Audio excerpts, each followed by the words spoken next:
बोलेगी या बोलेंगी, नहीं तो तैयार दिखाई देती। आज 1 जून 2023 को चौपाल कार्यक्रम में भक्ति की वाणी की संचालिका माननीय बलजीत जी एवं भाग लेने वाले सभी विद्वजनों का हार्दिक स्वागत, अभिनंदन और मुझे भाग लेने का मौका देने के लिए धन्यवाद। भक्ति की वाणी हमारे देश की बहुत लंबी सूची है, पर आदरणीय बलजीत जी की इच्छा को मद्देनज़र रखते हुए मैंने संत कबीर जी के बारे में कुछ लिखने का प्रयास किया है। उनके खास दोहों को बताऊंगी और निश्चित रूप से जो परमपिता परमात्मा से देश को जागृत करने की प्रार्थना से प्रारंभ जो कार्यक्रम हो, उस कार्यक्रम का तो कहना ही क्या, निश्चित रूप से सफलता प्राप्त होती है। संत कबीर जी, कबीर का अर्थ है महान, ऐसा बताया गया है। समाज के लिए बात चुनकर चले गए, समाज के लिए बात बुनकर चले गए, जो थे पेशे से बुनकर। कुछ लोग भगवान का अवतार कहते हैं, कोई फकीर कहते हैं, कोई सदगुरु कहते हैं, कवि व राम के भक्त भी मानते हैं। तमाम भाषाओं से संपर्क था आपका। उनके जन्म का कोई ठोस प्रमाण नहीं मिला, केवल इतना प्रचलित है कि एक विधवा ब्राह्मणी ने जन्मा और समाज के भय से लहर ताल पर हो रहे कमल के फूलों पर वो छोड़ के चली गई, जिसे नीरू और नीमा नामक जुलाहे ने पाला। गगन मंडल से उतरे सतगुरु संत कबीर, जलायमान तरीन के सब तारन के तीर। वे जाति धर्म के ऊपर सोच रखते थे, समाज के प्रति संवेदनशील थे।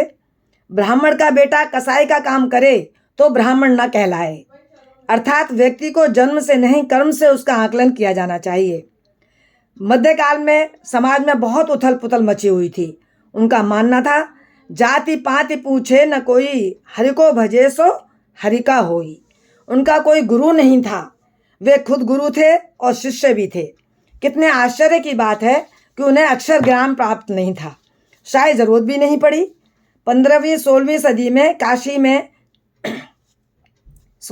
हिंदू मुसलमान के बीच आग सुलग रही थी। कबीर जहाँ सत्संग करते मजमा जुड़ जाता। भारत जिन तत्वों से मिलकर बना है, उनमें से एक कबीर हैं। पंडित मौलवियों से टक्कर लेते थे, निर्भय निर्गुण की उपासना करते, आध्यात्म क्रांति को लेकर आए। उनका मानना था कि हर एक को ईश्वर तक पहुंचने का अधिकार है। उनका देहांत जगन्नाथपुरी में हुआ। सिकंदर लोदी ने उनको कत्ल करने का आदेश दिया और अपने दरबार में बुलाया। वे चंदन की माला, पगड़ी, मोरपंख पहनकर पहुंचे। दिल्ली के सुल्तान के सामने खड़े थे। सबने कहा, सलाम कर लो, वो माफ़ कर देंगे। उन्होंने कहा, जो दूसरों के दुख दर्द को जाने वही सम्मान के काबिल है। उनसे पूछा गया कि देरी से क्यों आए, तो जवाब दिया, नज़ारा देखने में अटक गया था। उन्होंने बादशाह ने कहा, नज़ारा कहाँ था? वे बोले, सुई की नोक से कारवां गुजरते देखा। बादशाह हंसने लगे। कहा, सुल्तान, स्वर्ग नरक में अंतर आँख की पुतली के छोर से भी देखी जा सकती है। बादशाह ने उन्हें छोड़ दिया। भारत में दलितों की आवाज़ सुनने वाले व्यक्ति थे। गरीब चाहे किसी भी धर्म का हो, ईश्वर की कृपा पात्र बन सकता है। धर्मनिरपेक्ष समाज की कल्पना की थी उन्होंने। केवल गंगा के तट पर जाएं, केवल गंगा के से ही तर जाएं, यह संभव नहीं। गौतम बुद्ध, चाणक्य, सम्राट अशोक, शंकराचार्य जैसे ही महान थे, ऐसा सब कहते हैं। किसी ने कहा है कि किसी की 4 दिन की जिंदगी वो काम करती है, किसी की 100 बरस की जिंदगी बेकार होती है। तो इन्हीं शब्दों के साथ, जैसा कि बहुत सारे उनके दोहे और सखियाँ सुनाई थी, शकुंतला जी ने सुनाई, सरस्वती जी सुनाई और माननीय अभी उन्होंने भी सुनाई, लेकिन 1-2 तो मैं कहना अवश्य चाहूँगी कि निंदक नेरे राखिए, आंगन कुटी छवाए, बिन पानी साबुन बिना निर्मल करे सुहाय। कबीरा निर्मल कहे सुहाय। मेरा मुझ में कुछ नहीं, जो कुछ है सो तेरा, तेरा तुझको सौंपते क्या लागे है मेरा। कबीरा क्या लागे है मोरा। जाति न पूछो साधु की, पूछ लीजिए गान। मोल करो तलवार की, पड़ी रहने दो म्यान। कबीरा पड़ी रहने दो म्यान। नहाए धोए क्या हुआ जो मल का मैल न जाए, मीन सदा जल में रहे कोई बांटा ना जाए। माखी गुड़ में गड़ी रहे पंख रहे लिपटाए, हाथ मले सिर धुने लालच बुरी बलाए, कबीरा लालच बुरी बलाए। इस प्रकार उनके एक नहीं हजारों दोहे हैं और हमें जीवन का दर्शन बताते हैं, जीवन की शिक्षा देते हैं।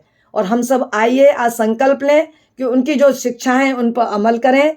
जो भी हम कर सकते हैं, 100% तो चलना किसी के लिए कठिनाई का समय है, मौका होता है, पर हम अधिक से अधिक कोशिश करें उन पर चलने के लिए, तभी आज का दिन सार्थक होगा।